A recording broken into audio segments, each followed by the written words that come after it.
రామ చక్కని సీతకి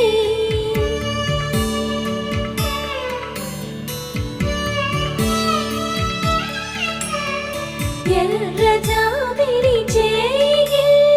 రాముడేడని అడుగుతుంటే చూడలేదని పెదవి చెప్పే చెప్పలేమని కనులు చెప్పే నల్ల పూసై